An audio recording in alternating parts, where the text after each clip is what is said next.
The text that we're going to be looking at today comes from the feeding of the 5,000. Some of you may be familiar with that story, and in preparing for the message, man, it has grown to be one of my favorite. There are so many things that's unique about this miracle. The first of which is that it's the only miracle that's mentioned in all four Gospels: Matthew, Mark, Luke, and John. That word gospel just means good news. So in the books in the Bible that talk about the good news about Jesus, this miracle is mentioned in all four of them.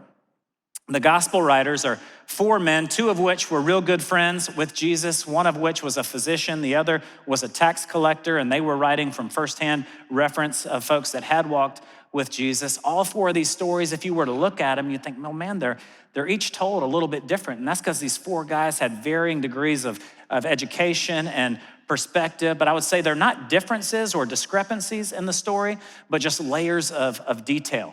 You can read about differences and nuances for how each of them saw this. And in most of the stories, Jesus had sent the disciples away, and the Bible tells us that they had reported back to Jesus to tell him all the things that they had done, people they had healed, the times they had preached the good news. And it actually goes into such detail as to say they were so busy, there were so many people coming to the disciples that they hadn't had time to eat.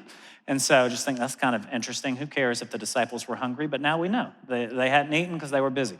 Jesus cared. He sent them, got them in a boat. He sends them across the lake. And as they're going across the lake, people are running around, gathering folks from town to see where Jesus is going. And when they land on the other side of the lake, the Bible tells us it is a group of 5,000 men. Now, it's not that women or children don't matter, but they counted families in those days. So most scholars believe that we're talking a crowd of somewhere around 20 to 25,000 people.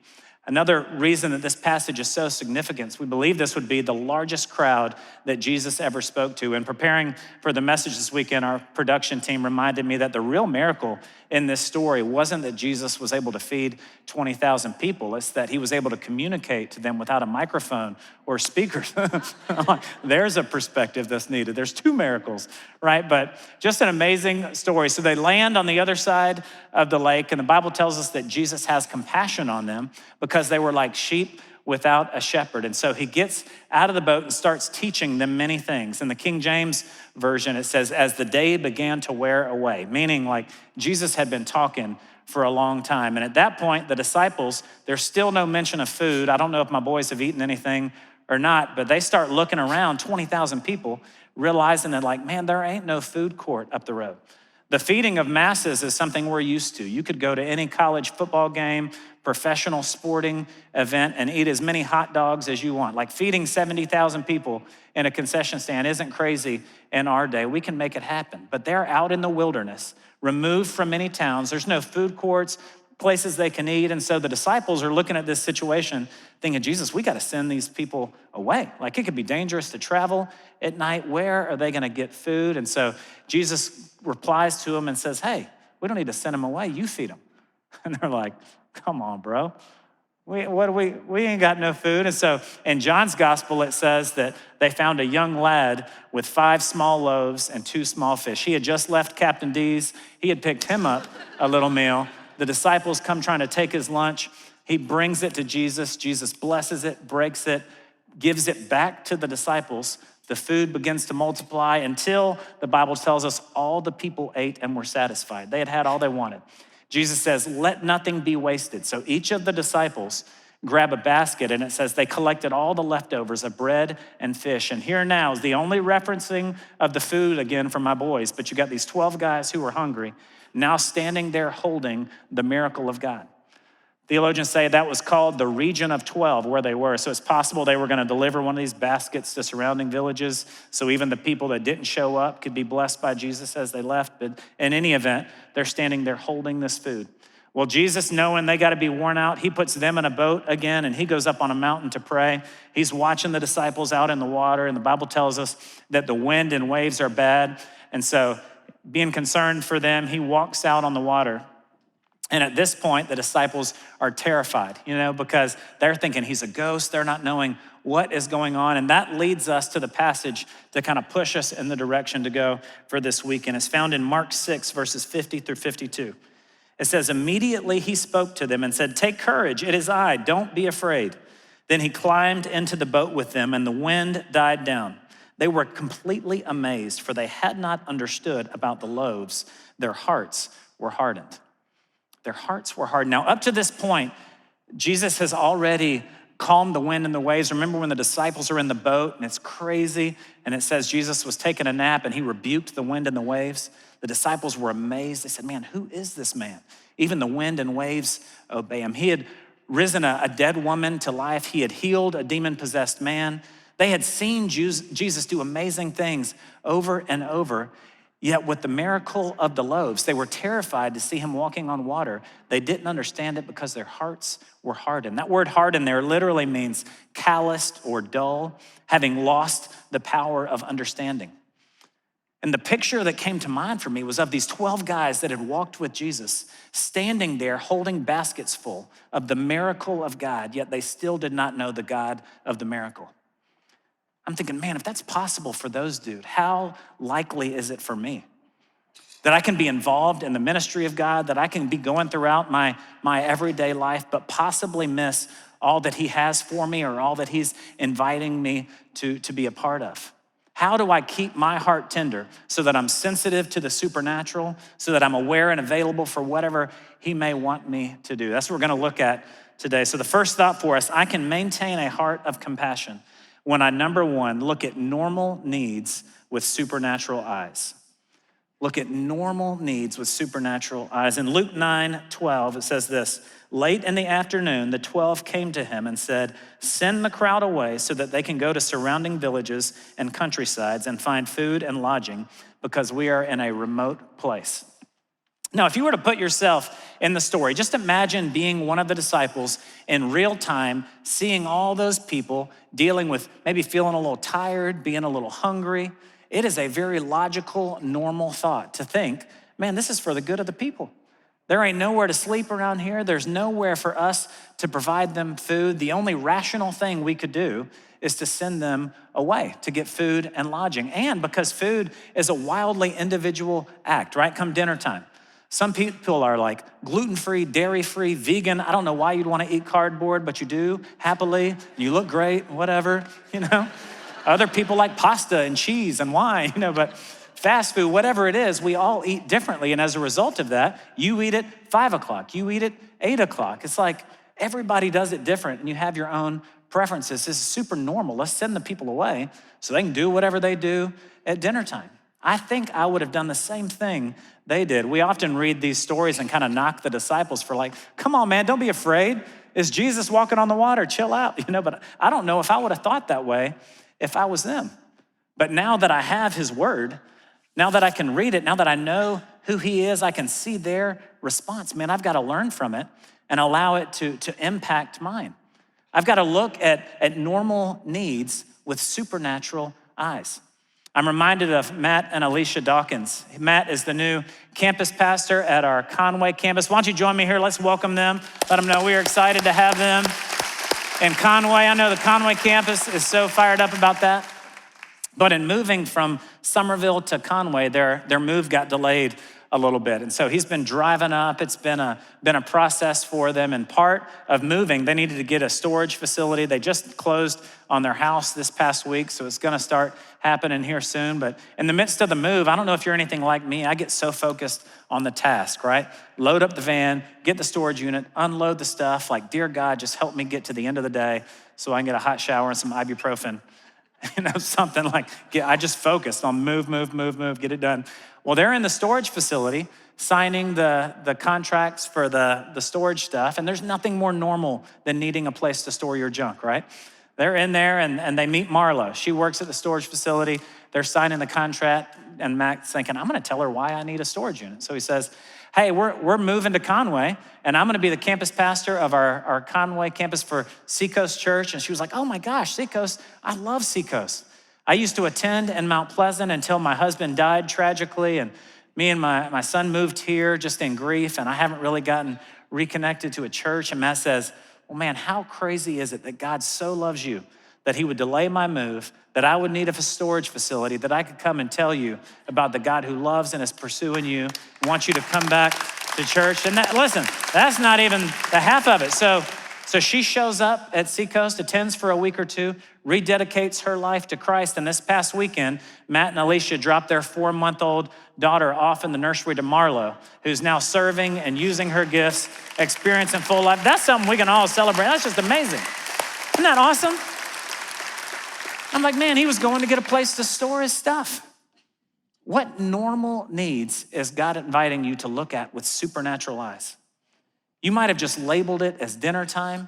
You might have just labeled it as a place that you always drive by or a need that you've always seen, but God is calling you to be the solution to it. And the first way that happens is when we say, okay, God, don't let me step into anything that would be seemingly normal today with human eyes. Allow me to see with your eyes, because you are the God that can do immeasurably more than all I ask or imagine. If we believe that, we'll look at things a little different. So I can maintain a heart of compassion when I, number one, look at normal needs with supernatural eyes. Number two, I can maintain a heart of compassion when I expect God to use what I have in my hands. Expect God to use what I have in my hands. Mark 6:38-41 says it this way. The disciples are talking with Jesus. He asked them, how many loaves do you have? He asked, go and see. When they found out, they said 5 and 2 small and 2 fish. Again, John's gospel says 5 small loaves, 2 small fish. Then Jesus directed them to have all the people sit down in groups on the green grass. So they sat down in groups of hundreds and fifties, taking the loaves and the 2 fish and looking up to heaven. He gave thanks and broke the loaves. Then he gave them to his disciples to distribute to the people. He also divided the 2 fish among them all. So I want you to imagine this. They take the bread, they give it to Jesus. Jesus breaks the bread, blesses the bread, and then hands it back to the disciples. In every children's cartoon or storybook that I've ever read, there's been this graphic of Jesus infinitely reaching into these baskets, handing out all the bread. But you read through Matthew, Mark, and Luke, and the miracle happened in the hands of the disciples. He broke the bread, he handed it to every other miracle up until this point they had observed. They watched Jesus walk on water, calm the storm. They watched Jesus raise from the dead. They watched Jesus heal the leper. But now at this point, when they're feeding 20, 25,000 people, you can imagine how many groups are sitting out on the grass. He breaks the bread, he hands it to the disciples, and then they have to walk around and start distributing it. As I'm looking in my basket, like it's a limited amount of bread. But at some point, the supernatural, miraculous happens. I'm imagining if I'm walking up to the first person, it's like, Pastor Greg, if you could just take a small bite.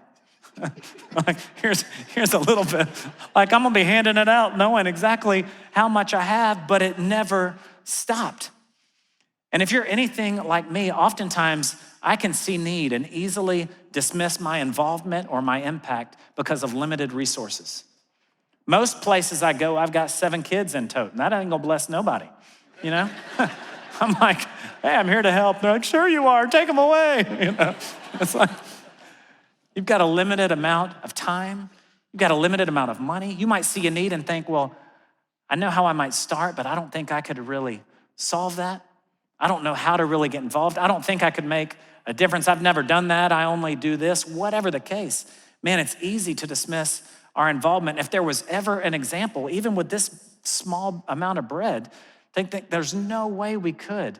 Man, they had to look at something normal with supernatural eyes and trust that Jesus could take this little bit, multiply it, and it be plenty to provide for everyone.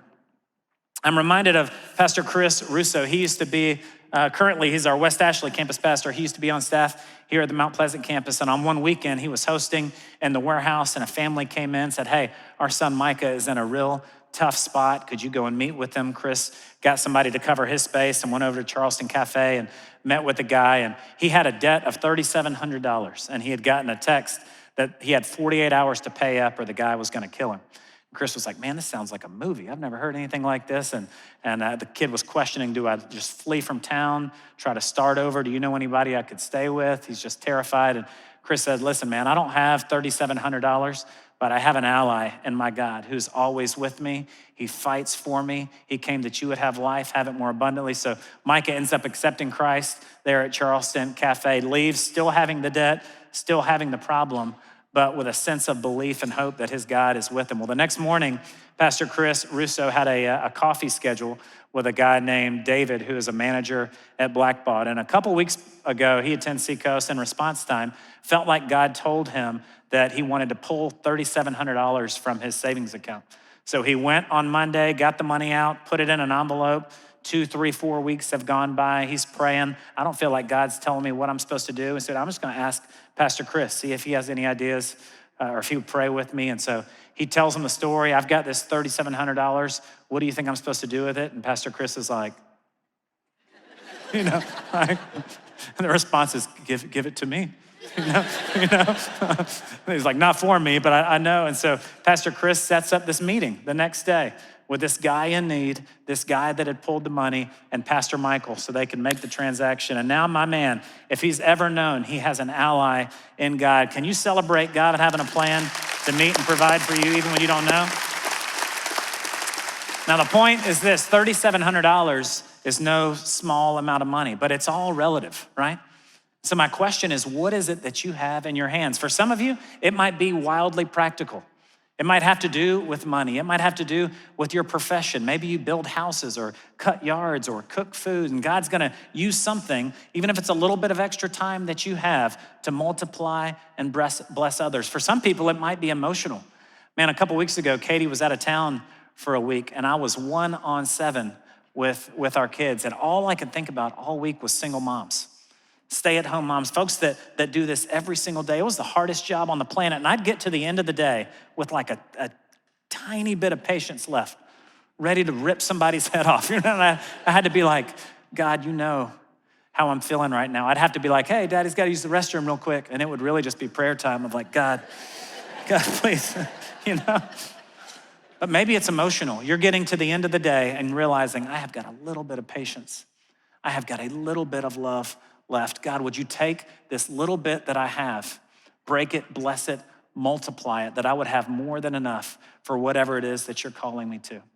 So I can maintain a heart of compassion when I look at normal needs with supernatural eyes. Number 2, when I expect God to use what I have in my hands. And number 3, serve today with eternity in mind. I can maintain a heart of compassion when I serve today with eternity in mind. Man, if you're anything like me, I can get lost in a project, like in a task. If I'm going to help somebody do a yard, paint a house, serve some meals, I'm so task-oriented, and it just lives well. In Acts 20:35, it quotes Jesus saying, it is more blessed to give than to receive. And so anytime you go to serve people and you know it's a blessing for them, they get to accomplish or experience something that maybe wouldn't have happened on their own, you leave feeling better because you lived beyond yourself. Man, if you leave and it's just the task, then that's called social justice.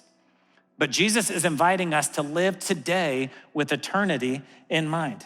After they had fed the 5,000, after Jesus puts the disciples on the boat, the crowds all follow him back to the other side of the water. It's like Jesus can't get a break, right? And then encountering the crowds for the second time, this is what Jesus told them. Jesus answered, very truly I tell you, you are looking for me, not because you saw the signs I performed, but because you ate the loaves and had your fill. Do not work for food that spoils, but for food that endures to eternal life, which the Son of Man will give you. For on him God the Father has placed his seal of approval. Then they asked him, what must we do to do the works God requires? Jesus answered, the work of God is this, to believe in the one he has sent. And I realized that for me in serving, just because I'm so task-oriented, I want to help, like I can often work for food that spoils because I don't connect the dots for people that, man, anytime I go to paint a house or fix a wall, it's pointing to the God who makes all things new. Anytime I come to feed a family, it's to point to the God who is our bread of life. Anytime I care for a child or teach a VBS, it's because it's pointing to the God who is the father to the fatherless. We're not just called to be a people who do good. We're called to be a people who do good and who point to Jesus.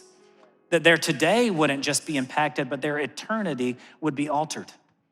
We've had several friends who have passed away here in our church recently due to complications with COVID. And I've heard it said that people oftentimes don't think about eternity until they've made an investment in it.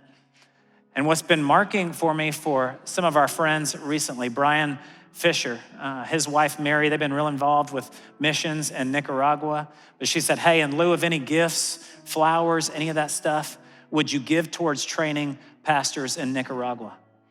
I think about Eddie Medina when he passed away. His wife, Tracy Joe, they've been really involved in global missions in Togo. And she said, hey, in lieu of any gifts or flowers, would you give? We want to build a clinic and a church in Togo, both of which are happening.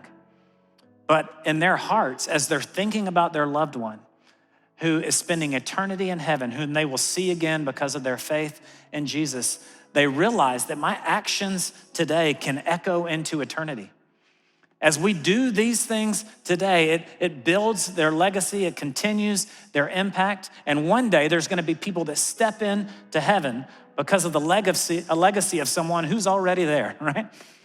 We've got to connect the dots for people. We're not just here to serve. It's not just about social justice, but anytime we're willing to serve, it earns us the right to be heard. Why are we doing this? Man, let me tell you. What I think about this story, it's remarkable what God did with a young boy with a handful of loaves and a few fish, right? So meaningful, so impactful that it would be the only miracle that all four gospel writers would write about. That it would be the miracle that happened here in the hands of the disciples. And here now, 2,000 years later, we're still reading about it and learning from it. Can you imagine what would happen if the 20,000 people who called themselves seacoasters saw this as an assignment from God? And then on Serve Day, they were to see the normal with supernatural eyes. They would say yes to God and stepping into whatever it is that he would call us to. Man, the impact that could be made, not just today, but in eternity. And the good news for all of us is we don't have to wait until Serve Day. You can start on Monday, right?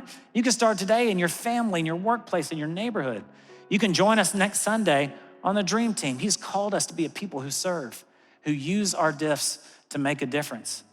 But it all starts as we offer what little bit we have up to him. Allow him to bless it, break it, multiply it, and then see him do immeasurably more through us than we could ask or imagine. Let's pray. God, I thank you so much for this text, and I'm thankful that you are a God who empowers us. God, that you would call us to do amazing things. And so I pray for every friend here today. Maybe they see and know exactly what they're doing. I see you having passed the ball to them. And I know in a room this size, there's folks that know exactly what to do with the ball. Man, they're driving to the basket, they're taking their shot. And I know there's some people standing here holding the ball thinking, what in the world am I supposed to do with this thing? And I just pray today for some baby steps. Give us a clear path for serving and impact, that we would be a church, as we have been the last 30 plus years, known for our heart for the community. That we would serve those in need, that we would pursue those who don't know you, that our lives and legacies would be marked by life change, that we would be a people who help populate eternity.